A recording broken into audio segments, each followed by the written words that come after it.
அஸ்ஸலாமு அலைக்கும் வரஹ்மத்துல்லாஹி வபரகாத்துஹு. எல்லா புகழும் அனைத்துலக இரட்சகன் அல்லாஹ்விற்கே உரியது.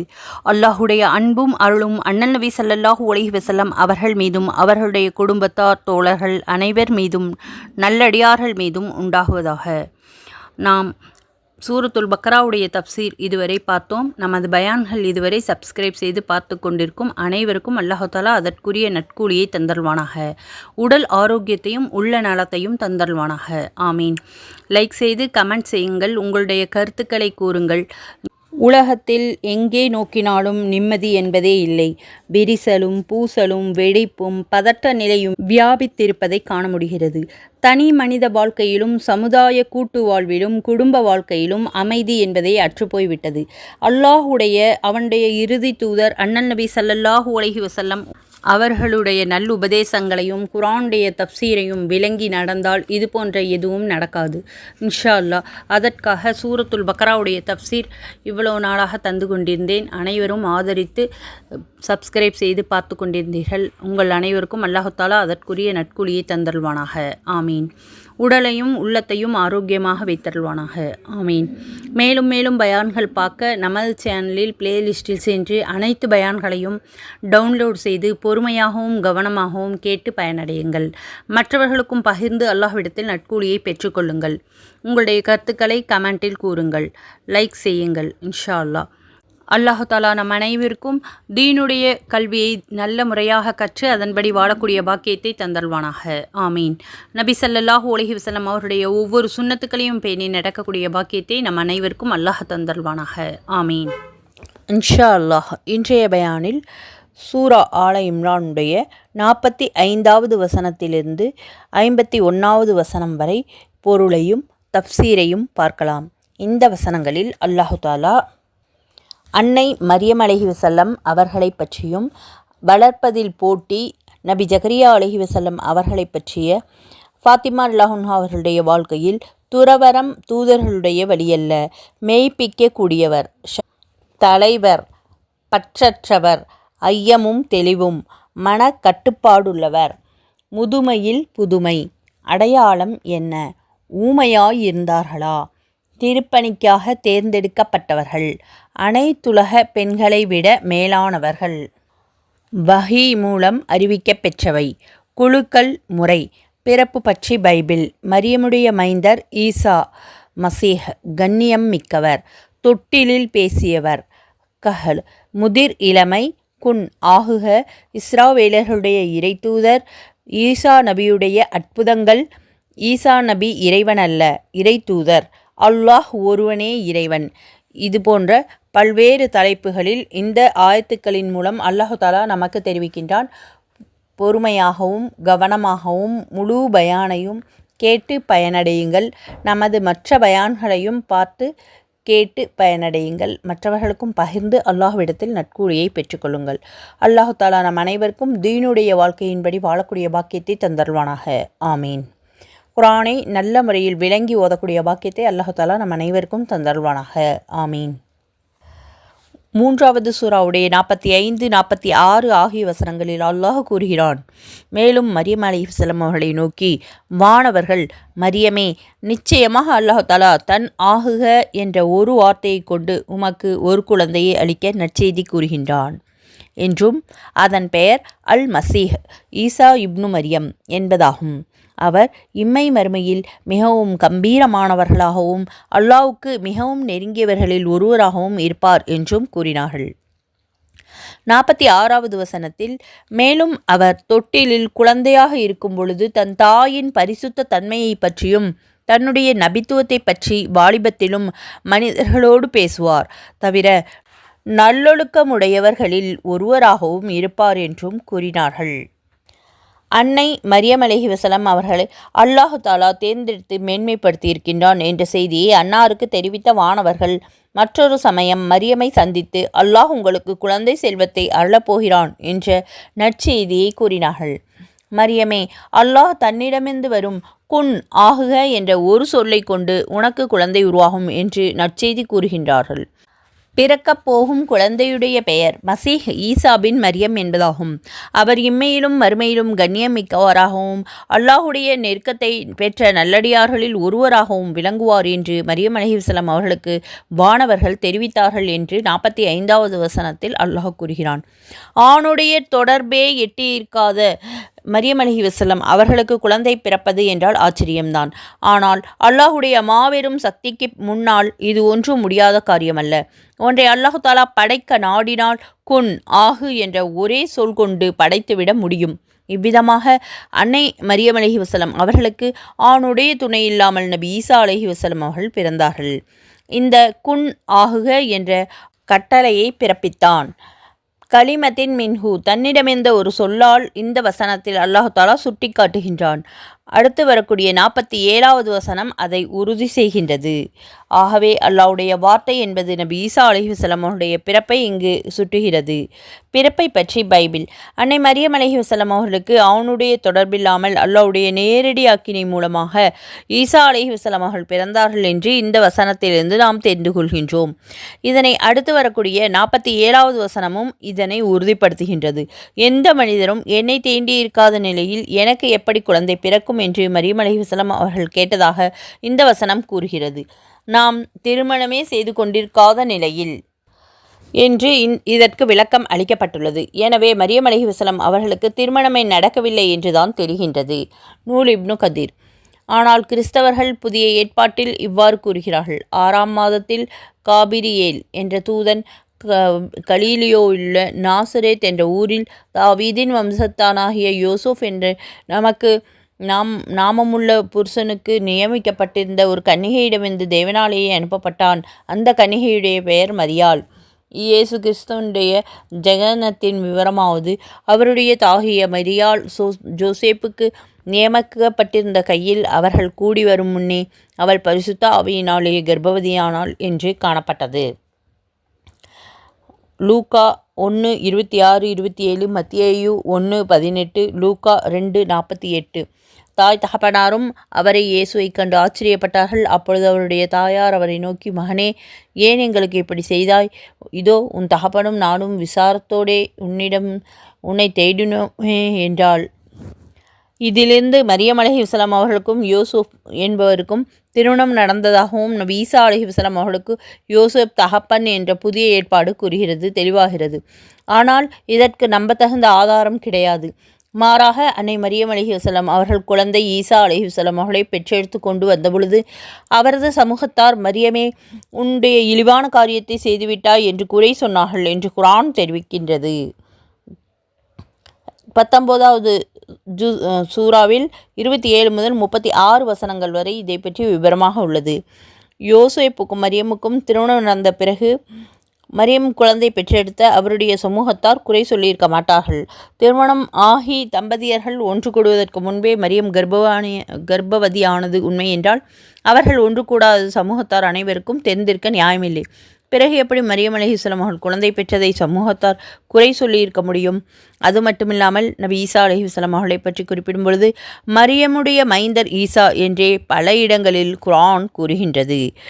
2வது சூறாவின் 87வது வசனம், 2வது சூறாவின் 253வது வசனம், 3வது சூறாவின் 45வது வசனம், 4வது சூறாவின் 157வது வசனம், 4வது சூறாவின் 171வது வசனம், 5வது சூறாவின் 46, 5வது சூறாவின் 78, 5வது சூறாவில் 110, 112, 114, 116 ஆகிய வசனங்களிலும் 19வது சூறாவின் 34வது வசனம், 33வது சூறாவின் 7வது வசனம், 57வது சூறாவின் 27வது வசனம், 61வது சூறாவின் 6வது வசனம், 61வது சூறாவின் 14வது வசனம் ஆகிய இடங்களில் அல்லாஹு தாலா மரியம் அலைஹிஸ்ஸலாம் அவர்களுடைய மைந்தராக ஈசா அலைஹிஸ்ஸலாம் அவர்கள் இருக்கின்றார்கள் என்று கூறியிருக்கின்றான்.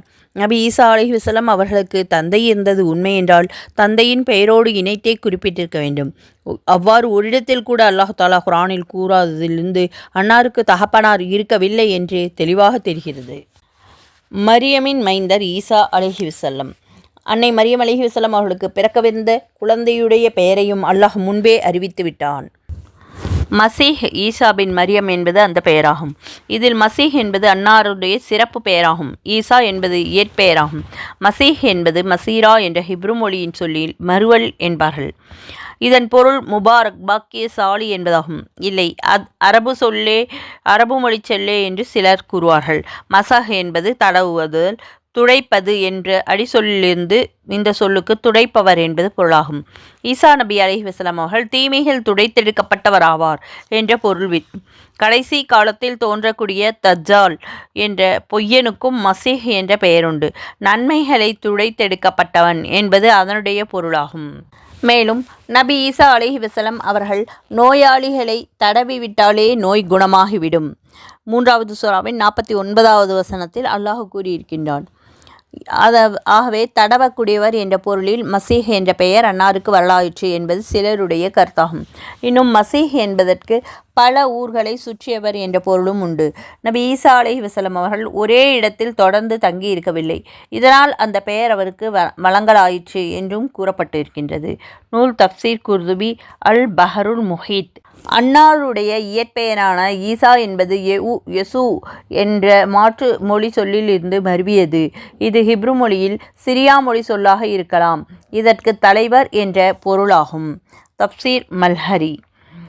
இங்கே நபி ஈசா அலைஹிவஸல்லம் அவர்களுடைய பெயரை குறிப்பிடும் பொழுது அன்னாருடைய அன்னையின் பெயரோடு இணைத்து மரியமுடைய மைந்தர் ஈசா இப்னு மரியம் என்று அல்லாஹ் கூறுகிறான் என்று பல இடங்களில் அல்லாஹ் தஆலா இவ்வாறு கூறியிருக்கின்றான். 16 இடங்களில் குர்ஆனில் கூறப்பட்டுள்ளது. இவ்வாறே அல்லாஹ் தஆலா கூறியிருக்கின்றான். இதன் மூலம் ஆண் துணை இல்லாமல் அற்புதமான முறையில் பிறந்தவர்கள் ஈசா நபி என்பதை அல்லாஹ் சுட்டிக்காட்டுகின்றான். அத்தோடு இறை தூதர் ஈசா அலைஹிவஸல்லம் அவருடைய தாயின் வயிற்றிலிருந்து வந்த மனிதர்தான் கடவுள் அல்ல, கடவுளுடைய குமாரரும் அல்ல என்று சுட்டிக்காட்டப்பட்டுள்ளது. தப்சீர் மாஜிதி. கண்ணியம் மிக்கவர். இந்த உலகத்திலும் மறு உலகத்திலும் கண்ணியம் மிக்கவராக திகழ்பவர் நபி ஈசா அலைஹிவஸல்லம் அவர்களை பற்றி அல்லாஹ் தஆலா முன்னறிவிப்பு செய்தான் என்கிறது இந்த வசனம். அவ்வாறே அன்னார் உலக மக்களால் மதிக்கப்படுகின்ற மாபெரும் தலைவராக விளங்குவார்கள். உலகத்திலுள்ள பல கோடி முஸ்லிம்கள் நபி ஈசா அலைஹிவஸல்லம் அவர்களை இறை தூதர் என்று கண்ணியப்படுத்துவதோடு அன்னாருடைய பெயரை குறிப்பிடும் பொழுது அலைஹிவஸல்லம் அவர்கள் மீது சாந்தி உண்டாகட்டும் என்று துஆ செய்யக்கூடியவர்களாகவும் இருந்தார்கள். கிறிஸ்தவர்களோ அளவு கடந்து அன்னவரை போற்றுகின்றார்கள். அந்த வகையில் பார்த்தால் உலக மக்களில் 3/4 பங்கினர்கள் நபி ஈசா அலைஹிவஸல்லம் அவர்களை மதித்து கண்ணியப்படுத்தி வருகின்றார்கள் என்பது புலனாகும். இதை போலவே மறு உலகத்திலும் நபி ஈசா அலைஹிவஸல்லம் அவர்களுக்கு அல்லாஹ் தஆலா உயர் பதவி அளித்து கண்ணியப்படுத்துவான். நாளை இறுதி தீர்ப்பு நாளன்று அல்லாஹ் அனுமதிக்கின்ற ஷஃபாஅத் பரிந்துரை செய்கின்ற பெரும் பேற்றினை அன்னார் பெறுவார்கள். சுப்ஹானல்லாஹ். நூல் தப்சீர் இப்னு கதீர். அடுத்து அல்லாஹ்வுடைய நெருக்கத்தை பெற்ற நல்லடியார்களில் ஒருவராகவும் இருப்பார்கள் என்று நபி ஈசா அலைஹிவஸல்லம் அவர்களை குறித்து வானவர்கள் அறிவித்திருக்கிறார்கள். அதாவது அல்லாஹ் தஆலாவுடைய அன்பையும் அனிமையும் அடைந்த எத்தனையோ பல நல்லடியார்களில் அன்னாரும் ஒருவராக இருப்பார்கள். இந்த அறிவிப்பின் மூலம் வேதக்காரர்கள் நபி ஈசா அலைஹிவஸல்லம் அவர்கள் தொடர்பு கொண்டுள்ள தவறான நம்பிக்கைகளை அல்லாஹ் மறுதலித்தார். வேதக்காரர்களில் ஒரு பிரிவினரான யூதர்கள் தகப்பனின்றி பிறந்த காரணத்தினால் நபி ஈசா அலைஹிவஸல்லம் அவர்கள் மீது பிறப்பு மீது களங்கம் கற்பித்து வந்தார்கள். இதனை மறுத்து 2 உலகத்திலும் ஈசா கண்ணியம் மிக்கவர் என்று அல்லாஹ் தஆலா தெரிவிக்கின்றான். குர்ஆனுடைய இந்த அறிவிப்பிற்கு பிறகுதான் நபி ஈசா அலைஹிவஸல்லம் அவர்கள் தொடர்பாக தாங்கள் கூறிவந்த கடும் சொற்களை யூதர்கள் மாற்ற தலைப்பட்டனர். வேதக்காரர்களுடைய மற்றொரு பிரிவினரான கிறிஸ்தவர்கள் கண்ணியப்படுத்துகின்றோம் என்ற பெயரில் வரம்பு மீறி ஈசா அலைஹிவஸல்லம் அவர்களை போற்றி கடவுள் என்றோ கடவுளுடைய குமாரர் என்றோ கூறுகிறார்கள். இதனை மறுக்கும் முகமாக அல்லாஹுடைய நெருக்கத்தை பெற்ற நல்ல மனிதர்களில் அவரும் ஒருவர் என்று இந்த வசனம் உணர்த்துகின்றது. மேலும் முகர்ரபீன் நெருக்கமானவர்கள் என்ற பன்மையில் கூறி அந்த நெருக்கம் அவருக்கு மட்டுமல்ல அவரல்லாத மற்ற பலருக்கும் உண்டு என்று அல்லாஹ் தெளிவுபடுத்தி கூறுகிறான். நூல் தப்சீர் மாஜிதி. தொட்டிலில் பேசியவர். இறை தூதர் ஈசா அலைஹிவஸல்லம் அவர்களுக்குரிய தனி சிறப்புகள் பற்றி அல்லாஹ் தஆலா கூறும்பொழுது அவர் தொட்டிலின் பருவத்திலும் முதிர் இளம் பருவத்திலும் மக்களிடம் பேசுவார் என்று 46வது வசனத்தில் கூறுகிறான். அதாவது மழலை பருவத்திலும் இளமையுடைய இறுதி பருவத்திலும் ஒரே விதமாக மக்களிடம் அவர் பேசுவார். மழலையில் மொழிந்தது ஒரு அற்புதம், இளமையில் இயம்பியது அல்லாஹ்வுடைய வஹீயை வேத அறிவிப்பை இவை இரண்டுமே நபியுடைய உயர்வை காட்டுகின்றன என்பது தெளிவு. இங்கே தொட்டில் என்பதை குறிக்க மஹது என்ற சொல் ஆளப்பட்டுள்ளது. அதாவது பால்குடி பருவத்தில் குழந்தை படுக்கும் இடம் என்பது பொருளாகும். நூல் தப்சீர் குர்துபி. அது தொட்டிலாகவும் இருக்கலாம், தாயின் மடியாகவும் இருக்கலாம். மாரிஃபுல் குர்ஆன் தப்சீர் மாஜிதி. அன்னை மரியம் அலைஹிவஸலாம் அவர்கள் குழந்தை ஈசா அலைஹிவஸலாம் அவர்களை பிரசவித்த பொழுது அன்னையார் மீது களங்கம் கற்பிக்கும் வகையில் சமூகம் பேசியது. அப்போது தொட்டிலில் படுத்திருந்த மழலையை காட்டி அவரிடமே கேட்டுக்கொள்ளுங்கள் என்று மரியம் சொன்னார்கள். குழந்தை ஈசா நபி அவர்கள் திண்ணமாக நான் அல்லாஹ்வுடைய அடியான், அவன் எனக்கு வேதம் அருளியுள்ளான் என்று பேசத் தொடங்கியது. இந்த வசனம் இதை கோடிட்டு காட்டுகிறது. இதன் விவரம் மரியம் அத்தியாயத்தில் காண கிடைக்கின்றது. காண்க 19வது சூராவுடைய 27 முதல் 33 வரை உள்ள வசனங்கள். கஹ்லு முதிர் இளமை. முதிர் இளமை பருவம் என்பதை குறிக்க கஹ்லு என்ற சொல் இங்கே ஆளப்பட்டுள்ளது. இந்த சொல்லுக்கு பக்குவமான அனுபவம் மிக்க வயது என்று பொருள். 30 முதல் 50 வயதை குறிக்கும் என்பார்கள் சிலர். 34 முதல் 50 வயதை குறிக்கும் என்பார் மற்ற சிலர். வேறு சிலரோ 30க்கும் 40க்கும் இடைப்பட்ட பருவத்தை அரபியில் சபீபத் என்றும் 40 முதல் 60 வரையிலான காலத்தை கஹ்லு என்றும் கூறப்படுவார்கள் என்று கூறுகிறார்கள். நூல் லுஹத்துல் குர்ஆன் அல் பஹருல் முஹீத். எப்படியானாலும் இந்த பருவத்தில் ஆழமான அறிவும் அனுபவமும் இருக்கும். எனவே முதிர் இளமை பருவம் என பொருள் செய்யப்பட்டுள்ளது. இந்த பருவம் வரை நபி ஈசா அலைஹிவஸலாம் அவர்கள் உயிர் வாழ்வார்கள் என்பதை அன்னார் பிறக்கும் முன்பே அல்லாஹ் தஆலா அறிவித்து கொடுத்தான். இதனால் அன்னை மரியம் அலைஹிவஸலாம் அவர்களுக்கு ஆறுதல் கிடைத்தது. தொட்டிலில் நபி ஈசா அலைஹிவஸலாம் அவர்கள் பேசியதினால்தான் அன்னாருடைய பிறப்பை குறித்து சந்தேகம் பலருக்கு அகன்றது. நபி ஈசா அலைஹிவஸலாம் அவர்கள் தொட்டிலில் பேசியது ஒரு அதிசய நிகழ்ச்சி என்பதில் ஐயமில்லை. எனவே இதை குறித்து முன்னறிவிப்பு செய்தது பொருத்தமே. ஆனால் முதிர் இளமையிலும் அவர் மக்களோடு பேசுவார் என அல்லாஹ் அறிவித்ததில் என்ன சிறப்பு உண்டு? இந்த பருவத்தில்தான் அனைவரும் பேசுகின்றார்களே, இப்படி ஒரு எண்ணம் எழலாம்.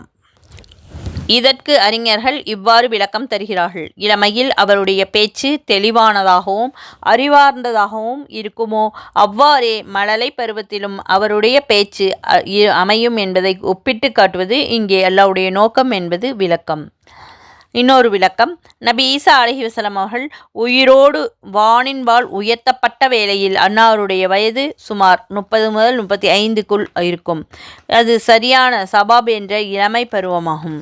இந்த வசனத்தில் கூறப்பெற்றுள்ள கஹ்லு என்பது பக்குவ வயது.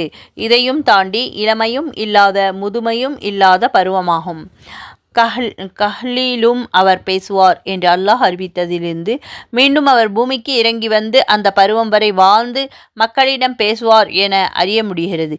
இந்த வகையில் அன்னார் தொட்டிலில் பேசியது மட்டுமல்லாமல் முதிர் இளமையிலும் அவர் பேசியிருப்பது அற்புதம்தான். நூல் பயானுல் குர்ஆன். இங்கே மற்றொரு கருத்து சிந்தனைக்குரியது.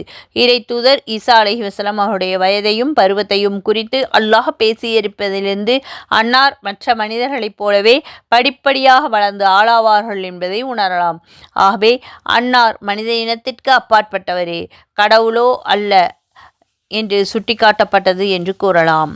நூல் தப்சீர் மாஜிதி. அவர் சாலிஹீன் ஒழுக்க சீலர்களில் ஒருவராக இருப்பார் என்று நபி ஈசா அலைஹிவஸலாம் அவர்களை பற்றி அல்லாஹ் தஆலா முன்னறிவிப்பு செய்திருக்கின்றான். யூதர்கள் விமர்சித்ததைப் போல அவர் சூனியக்காரரோ மாய வித்தைகள் புரிபவர்களோ அல்ல, மாறாக நல்லொழுக்கமுள்ள உண்மையானவர் ஆவார். இதைப்போல கிறிஸ்தவர்கள் நம்புவதைப் போல அன்னார் கடவுள் அல்ல, நல்ல மனிதர்களைப் போலவே அவரும் ஒரு உயர்ந்த மனிதராவார். மனிதர்கள் கடவுள்கள் ஆகுவதில்லை என்று இங்கே உணர்த்தப்பட்டுள்ளது. நூல் தப்சீர் மாஜிதி. 3வது சூராவுடைய 47வது வசனத்தில் அதற்கு மரியம் அலைஹிவஸலாம் அவர்கள் தன் இறைவனை நோக்கி, என்னுடைய இறைவனே, மனிதர்களில் ஒருவருமே என்னை தெரிந்தாதிருக்கும் பொழுது எனக்கு எவ்வாறு சந்ததி ஏற்பட்டுவிடும் என்று கூறினார்.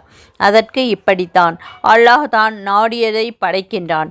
அவன் ஒரு பொருளை படைக்க நாடினால் அதை ஆகுக என்று அவன் கூறியவுடனே அது ஆகிவிடும் என்று கூறினான். திருமணமே ஆகாத தனக்கு குழந்தை பிறக்கப் போகிறது என வானவர்கள் அறிவித்ததை கேட்ட மரியம் அலைஹிஸ்ஸலாம் அவர்கள் வியப்படைந்தார்கள். அப்பொழுது அல்லாஹு தஆலாவிடம், யா அல்லாஹ், எந்த ஆண்மகனும் என்னை தொட்டதில்லை, இந்த நிலையில் எனக்கு எவ்வாறு குழந்தை பிறக்கும் என்று மரியம் வினவினார்கள் என்று இந்த வசனம் தெரிவிக்கின்றது. அறிவிப்பு செய்ததை வானவர்களே என்றாலும் குழந்தை செல்வத்தை அருளப்போவது அல்லாஹுதான். எனவே ரப்பி, என்னுடைய இறைவனே என பணிவோடு அல்லாஹ்விடம் இந்த கேள்வியை முன்வைத்தார் மரியம் அலைஹிஸ்ஸலாம். இதுவே ஏகத்துவ இறை கொள்கைக்கு ஏற்ற வழியாகும். அல்லாஹ்வுடைய அளப்பரிய ஆற்றல்களை நன்கு உணர்ந்தவரும் அவனது வழிபாட்டிலேயே தன்னுடைய வாழ்க்கை முழுவதையும் அர்ப்பணித்து கொண்டவருமான அன்னை மரியம் அலைஹிஸ்ஸலாம் அவர்கள் அல்லாஹ்வின் பேரில் சக்திக்கு மேல் சந்தேகம் கொண்டு இந்த கேள்விகளை கேட்டிருக்க வாய்ப்பில்லை. மாறாக உலக வழக்கில் ஆண் துணையின்றி ஒரு பெண் குழந்தை பெற்றெடுப்பதில்லை. மரியமோ அப்போது திருமணம் செய்து கொண்டிருக்கவில்லை. இனியும் மனம் புரியக்கூடிய எண்ணமும் இல்லை. தவறான வழியில் சென்றவர்களும் அல்ல. நூல் தப்சீர் இப்னு கதீர் இதனை 19வது சூராவுடைய 20வது வசனம் உறுதி செய்கிறது. இந்த நிலையில் குழந்தை பிறக்கும் என்றால் அது எந்த முறையில் என்பதை தெரிந்து கொள்ளக்கூடிய முகமாக மரியம் அலைஹிஸ்ஸலாம் அவர்கள் இவ்வாறு கேட்டார்கள். தப்சீர் குர்துபி. குன், ஆகுக. அல்லாஹ் தஆலா விடையளித்தான், அவ்வாறு தான் நடக்கும். எந்த ஆணும் உம்மை தீண்டாமலேயே உமக்கு ஒரு குழந்தை பிறக்கும். அல்லாஹ் தான் நாடுபவர்களை படைக்கின்றான். அவன் ஒன்றை படைக்க தீர்மானித்து விட்டால் கொன், நீ ஆகு என்று கட்டளையிட்டால் போதும், உடனடியாக அது உண்டாகிவிடும். ஆகவே ஆமுடைய துணையின்றி குழந்தை பிறக்கச் செய்வது அல்லாஹுக்கு கடினமல்ல. இதற்கு முன்பு நபி ஜக்கரியா அலைஹிஸ்ஸலாம் அவர்கள் தொடர்பான நிகழ்ச்சியிலும் இதே விதமான கேள்வியும் பதிலும் இடம்பெற்றன. காண்க 40வது வசனம். நானோ முதியவன், என் மனைவியோ மலடி. இந்த நிலையில் எனக்கு எவ்வாறு குழந்தை பிறக்கும் என்று நபி ஜக்கரியா அலைஹிஸ்ஸலாம் அவர்கள் வினவ, அப்படித்தான் நடக்கும். அல்லாஹ் தான் நாடுகின்றவற்றை படைக்கின்றான் என்று அல்லாஹ் விடை பகர்ந்தான். எனவே தான் நாடுபவற்றை செய்கின்றான் என்று அல்லாஹ் கூறியிருக்கின்றான். இங்கே மரியம் அலைஹிஸ்ஸலாம் அவர்களுக்கு பதிலளிக்கும் பொழுது தான் நாடுகின்றவற்றை படைக்கின்றான் என்று கூறியிருப்பதை கவனியுங்கள். நபி ஜக்கரியா அலைஹிஸ்ஸலாம் அவர்களை பொறுத்தவரையில் அன்னாரும் அன்னாருடைய துணைவியாரும் தம்பதியர்கள் இருவருமே இருந்தார்கள். ஆயினும் தள்ளாத வயதில் குழந்தை ஜனிப்பது என்பது உலக வழக்கத்திற்கு மாற்றமாகும். இறை தூதர் இப்ராஹிம் அலைஹிஸ்ஸலாம் அவர்களைப் போல சிலருக்கு அவ்வாறு நிகழ்ந்திருக்கின்றது. 15வது சூராவுடைய 53 முதல் 55 வசனங்கள் வரை இதை பற்றி விவரமாக கூறப்பட்டுள்ளது. எனவே தன் வல்லமையை வெளிப்படுத்தக்கூடிய வகையில் ஏதாவது ஒரு அபூர்வமாக நடைபெறக்கூடிய அத்தகைய நிகழ்ச்சிகளில் அல்லாஹு தஆலா செய்து காட்டுகின்றான் என்ற பொருளில் தான் நாடுகின்றவற்றை அல்லாஹ் செய்கின்றான் என்று கூறுகின்றான். இங்கே ஆணுடைய தொடர்பின்றி மரியம் அலைஹிஸ்ஸலாம் அவர்களுக்கு குழந்தை செல்வத்தை அருளப்போவதாக அல்லாஹு தஆலா அறிவித்தான். இது உலக வழக்கில் ஒருபோதும் நடந்திருக்காத ஒன்றாகும். எனவே அல்லாஹுக்கு உரித்தான ஆக்கல் மற்றும் முன்மாதிரியின்றி படைத்தல் என்ற பொருளை பொதிந்த சொல்லாக்கத்தை இங்கே அல்லாஹ் பிரயோகித்திருக்கின்றான். மேலும் அங்கே கூறப்பெறாத குன், நீ ஆகு என்பதை பற்றியும் இங்கே அல்லாஹு தஆலா கூறியிருக்கின்றான்.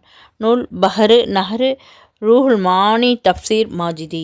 3வது சூராவுடைய 48 முதல் 51 வரை உள்ள வசனங்களில் அல்லாஹ் கூறுகிறான். மேலும் அவருக்கு வேதத்தையும் ஞானத்தையும் தௌராத்தையும் இன்ஜீலிலும் கற்பித்தான். 3வது சூராவின் 49வது வசனத்தில் இஸ்ராயேலுடைய சந்ததியர்களுக்கு அவரை ஒரு தூதராகவும் ஆக்குவான் என்றும் அல்லாஹ் கூறுகிறான். பிறகு ஈசா அலைஹிஸ்ஸலாம் அவர்கள் பிறந்து தன் வாலிபத்தை அடைந்து இஸ்ராயேலின் சந்ததிகளிடம் சென்றபொழுது அவர்களை நோக்கி கூறியதாவது, நிச்சயமாக நான் உங்கள் இறைவனிடமிருந்து அனுப்பப்பட்ட ஒரு தூதர். அதற்கு உங்களுக்கு ஒரு அத்தாட்சியை கொண்டு வந்திருக்கின்றேன். உங்களுக்காக களிமண்ணிலிருந்து பறவையைப் போல செய்து அதில் நான் ஊதுவேன். அல்லாஹுடைய அனுமதியை கொண்டு அது பறவையாக பறந்து ஓடிவிடும். பிறவி குருடனையும் வெண்குஷ்ட ரோகிகளையும் நான் குணப்படுத்துவேன். அல்லாஹுடைய அனுமதியை கொண்டு மரணித்தவர்களையும் நான் உயிர்ப்பிப்பேன். நீங்கள் புசித்தவற்றையும் உங்கள் வீட்டில் நீங்கள் சேகரித்து வைத்திருப்பவற்றையும் நான் உங்களுக்கு அறிவிப்பேன். மெய்யாகவே நீங்கள் நம்பிக்கை கொண்டவர்களாக இருந்தால் இதில் உங்களுக்கு திருப்தி அளிக்கக்கூடிய ஒரு அத்தாட்சி இருக்கிறது என்றும் 3வது சூராவின் 50வது வசனத்தில், என் முன்னால் உள்ள தௌராத்தையும் நான் உண்மையாக்கி வைத்து முன்னர் உங்களுக்கு விளக்கப்பட்டவற்றில் சிலவற்றை உங்களுக்கு ஆகுமாக்கி வைப்பதற்காகவும் உங்கள் இறைவனிடமிருந்து இத்தகைய அத்தாட்சியை உங்களிடம் கொண்டு வந்திருக்கின்றேன். ஆகவே நீங்கள் அல்லாஹுக்கு பயந்து என்னை பின்பற்றுங்கள்.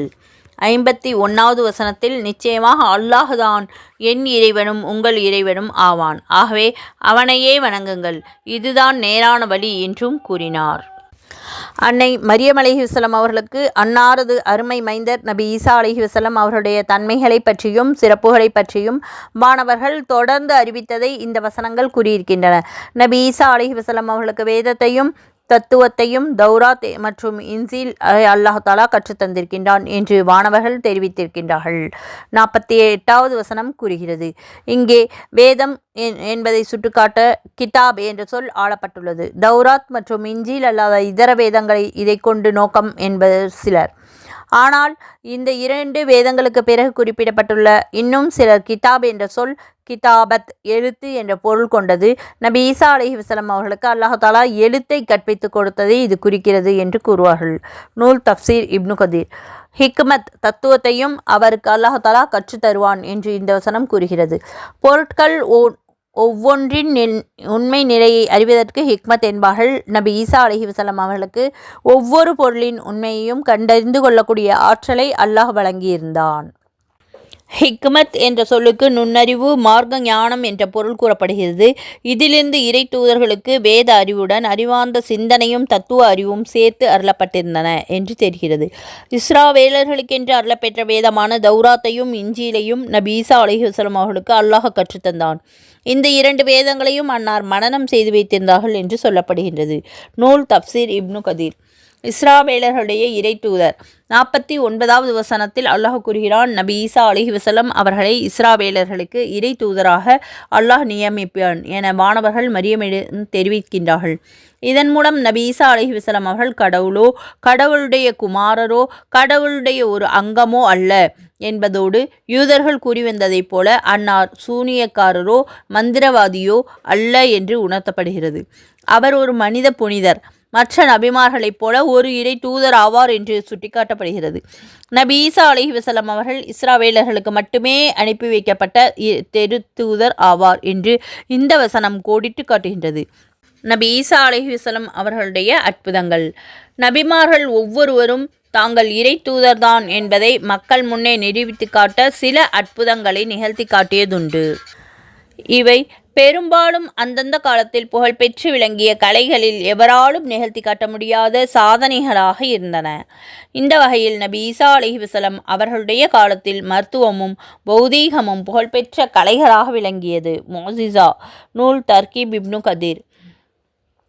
இதனை மருத்துவத்துறையில் எவராலும் சாதிக்க இயலாத சாதனைகளை நிகழ்த்தி காட்டும் ஆற்றலை ஒரு அற்புத சக்தியாக நபி ஈசா அலைஹிஸ்ஸலாம் அவர்களுக்கு அல்லாஹ் வழங்கியிருந்தான். இவற்றை சிலவற்றை 49வது வசனம் குறிப்பிடுகிறது. நபி ஈசா அலைஹிஸ்ஸலாம் அவர்கள் இஸ்ராவேலர்களுக்கு தூதராக வந்து அவர்களிடம் பின்வருமாறு கூறுவார். மரியம் அலைஹிஸ்ஸலாம் அவர்களிடம் மாணவர்கள் கூறினார்கள், திண்ணமாக நான் உங்கள் இறைவனிடமிருந்து சில அற்புதங்களை கொண்டு வந்திருக்கின்றேன். இவ்வாறு கூறிவிட்டு சில அற்புதங்களை நபி ஈசா அலைஹிஸ்ஸலாம் அவர்கள் சொல்லி காட்டுகிறார்கள். முதலாவது, நான் உங்கள் களிமண்ணால் இருந்து பறவையின் உருவத்தைப் போல ஒன்று செய்வேன், அதில் ஊதுவேன், அது அல்லாஹ்வுடைய ஆணைப்படி உண்மையான பறவையாக மாறிவிடும். அவ்வாறே ஈசா நபி அவர்கள் செய்து காட்டினார்கள். மக்கள் அதனை கண்ணால் கண்டார்கள். பிறகு அந்த பறவை கண்களை விட்டு மறைந்து விழுந்து மடிந்து விட்டது. நூல் தஃப்சீர் குர்துபி. இந்த சாதனை தமது சொந்த சக்தியால் நிகழ்த்தப்பட்டதல்ல என்பதை உணர்த்தும் முகமாக அல்லாஹுடைய ஆணையின் பேரில் என்று நபி அவர்கள் குறிப்பிட்டார்கள். இது பறவையின் உருவ பொம்மையிலிருந்து ஊதியது நபி ஈசா அலைஹிஸ்ஸலாம் அவர்களாக இருந்தாலும் அதற்கு உயிர் கொடுத்து பறக்க வைத்தது அல்லாஹுதான். மேலும் களிமண் என்ற மூலப்பொருளிலிருந்தே பறவையுடைய உருவத்தை நாம் உருவாக்குவதாக நபி ஈசா அலைஹிஸ்ஸலாம் அவர்கள் கூறினார்கள். அதாவது ஒரு அடிப்படையில் புதிதாக அன்னார் உருவாக்கவில்லை. நூல் தஃப்சீர் மாஜிதி. இறை தூதர் ஈசா அலைஹிஸ்ஸலாம் அவர்கள் நிகழ்த்தி காட்டிய இந்த அற்புதம் குறித்து புதிய ஏற்பாட்டில் 4 பிரிவுகளில் ஒன்றில் கூறப்படவில்லை. இன்னும் இரண்டாவதாக, நான் அல்லாஹ்வுடைய அனுமதியை கொண்டு பிறவி குருடனையும் வெண்குஷ்டத்தையும் குணப்படுத்துவேன் என்று ஈசா நபி அவர்கள் கூறினார்கள். அவ்வாறே நபி ஈசா அலைஹிஸ்ஸலாம் அவர்கள் பிறவி குருடனையும் தன்னுடைய கரத்தினால் தடவினால் அவருக்கு கண்ணொளி வந்துவிடும். சுஹான்லா. தொழு நோயாளிகளுடைய உடலை தடவினால் நோய் நீங்கி இயற்கை நிறம் வந்துவிடும். சுஹான்லா. இதை பற்றியும் அல்லாஹ் கூறினான். மூன்றாவதாக, இறந்தவர்களை அல்லாஹ்வுடைய அனுமதியின் பேரில் உயிர் பெற செய்வேன் என்று ஈசா நபி அவர்கள் கூறினார்கள். இறந்து போனவர்களுடைய சடலத்தை நோக்கி அல்லாஹுடைய பேரில் நீ எழுந்திரு என்று நபி ஈசா அலைஹிஸ்ஸலாம் அவர்கள் கூறுவார்கள். இறந்தவர்கள் உயிர் தெழுவார்கள். இவ்விதம் 4 பேர்களை அன்னார் உயிர் பெறச் செய்தார்கள் என்று கூறப்பட்டுள்ளது. நூல் குர்துபி. அன்னார் மூதாட்டியின் மகள் நபி நூஹ் அலைஹிஸ்ஸலாம் அவருடைய மகன், இஸ்ராவேலர்களுடைய அரசன் ஒருவன் நபி ஈசா அலைஹிஸ்ஸலாம் அவர்கள் உயிர்த்து எழுந்தார்கள் என்றும், பிறகு நபி ஈசா அலைஹிஸ்ஸலாம் அவருடைய பிரார்த்தனையால் மீண்டும் அவர்கள் மரணித்து விட்டார்கள் என்றும் சொல்லப்பட்டுள்ளது. அற்புதம் பற்றி புதிய ஏற்பாட்டிலும் கூறப்பட்டுள்ளது. மேலும் 4வதாக, நீங்கள் உண்பவற்றையும் உங்கள் வீடுகளில் நீங்கள் சேமித்து வைத்திருந்ததை பற்றியும் நான் உங்களுக்கு அறிவிப்பேன் என்று நபி ஈசா அலைஹிஸ்ஸலாம் அவர்கள் கூறினார்கள். அதாவது, நீங்கள் இன்று என்ன சாப்பிட்டீர்கள் என்பதையும் நாளைக்கு என்ன சேமித்து வைத்திருப்பீர்கள் என்பதையும் நான் உங்களுக்கு அறிவிப்பேன். மக்கள் தங்களுடைய இல்லங்களில் சாப்பிட்டதும் சேமித்து வைத்திருப்பதும் நேரில் போய் பார்க்காதவரை தெரியாது. ஆனால் நபி ஈசா அலைஹிஸ்ஸலாம் அவர்கள் நேரில் பார்க்காமலேயே இதனை அறிவித்தார்கள் என்றால் அது அதிசயம் என்பதில் சந்தேகமில்லை. இந்த அற்புதங்களையெல்லாம் நிகழ்த்தி காட்டி தான் ஒரு இறை தூதர் என்பதை மக்கள் முன் நபி ஈசா அலைஹிஸ்ஸலாம் அவர்கள் உறுதிப்படுத்தினார்கள். ஆனால் இவையெல்லாம் ஈசா ஒரு சூனியக்காரர் என்பதற்கும் மந்திரவாதி என்பதற்கும் சான்றுகளாகும் என்று யூதர்கள் விமர்சித்தார்கள். யூத வரலாற்று ஆசிரியர் பலாபியூஸ் என்பவர் தனது யூத மரபுகள் என்ற நூலில் நபி ஈசா அலைஹிஸ்ஸலாம் அவர்களை சூனியக்காரர், மந்திரவாதி என்றே குறிப்பிட்டுள்ளார். இதைப்போல யூத கலை களஞ்சியத்தில் இயேசு ஒரு மத போதகரோ சட்டம் இயற்றுபவரோ அல்ல. மாறாக அவர் கலீலியோ, மக்களிடம் மந்திர சக்தியால் புகழ்பெற்றவர் என்று கூறப்பட்டுள்ளது. நௌதுபில்லாஹி மின்ஹா. ஈசா இறைவன் அல்ல, இறை தூதர். இந்த அற்புதங்களை நிகழ்த்தி காட்டிவிட்டு நீங்கள் நம்பிக்கை கொண்டவர்களாக இருந்தால் நிச்சயமாக இவற்றில் உங்களுக்கு போதிய சான்று உண்டு என்று நபி ஈசா அலைஹிஸ்ஸலாம் அவர்கள் மக்களிடம் உரைத்தார்கள். திடப்பொருள் ஒன்றுக்கு பறவையுடைய உருவபொம்மைக்கு உயிர் கொடுப்பதும், பிறவி குருடரையும் தொழு நோயாளிகளையும் குணப்படுத்துவதும், இறந்தவர்களை உயிர்த்து எழ செய்வதும் எந்த மருத்துவரால் முடியும்? இவை அனைத்தும் மனித சக்திக்கு அப்பாற்பட்ட அல்லாஹ்வுடைய ஆணையினால் மட்டுமே சாத்தியமாகக்கூடிய சாதனைகள் ஆகும். மனிதரான நபி ஈசா அலைஹிஸ்ஸலாம் அவர்கள் அல்லாஹ்வுடைய அனுமதியை கொண்டு இவற்றை செய்து காட்டினார்கள் என்றால் அன்னார் இறை தூதராக இருப்பதால் தான் சாத்தியமாயிற்று என்பதை உணர்ந்து அன்னாரை மக்கள் பின்பற்றி நடக்க வேண்டும் என்பதே நோக்கமாகும். ஆனால் இந்த இடத்தில்தான் மனித அறிவு தடுமாறுகிறது. ஒருபுறம் இத்தனை பெரும் ஆற்றல் பெற்றிருக்கக்கூடிய இறை தூதர் ஈசாவை மனிதரே அல்ல என்றும் கடவுள்தான் அவர் என்று கிறிஸ்தவர்கள் போற்றுகிறார்கள். மற்றொரு புறம் இவையெல்லாம் மாந்திரீகம், சூனியம் என யூதர்கள் வர்ணித்து அவரை இழிவுபடுத்துகிறார்கள். திருக்குர்ஆன் அந்த 2 நம்பிக்கைகளையும் அடியோடு மறுக்கின்றது. நபி ஈசா அலைஹிஸ்ஸலாம் அவர்கள் மற்ற நபிமார்களைப் போல ஒரு மனிதர்தான். அதே நேரத்தில் இறை தூதர் என்று சிறப்பினை பெற்ற மனிதர் புனிதர் ஆவார். திருக்குர்ஆன் தெளிவுபடுத்தி கூறுகிறது.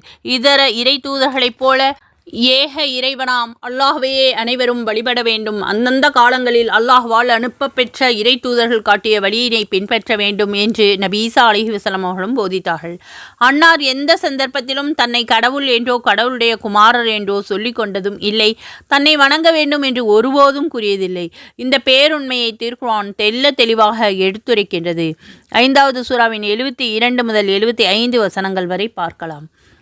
நபி ஈசா அலைஹிஸ்ஸலாம் அவர்கள் தனது சமூக மக்களான இஸ்ராவேலர்களிடம் என்ன கூறுவார்கள் என்பதை 50 மற்றும் 51வது வசனத்தில் அல்லாஹ் கூறுகிறான்.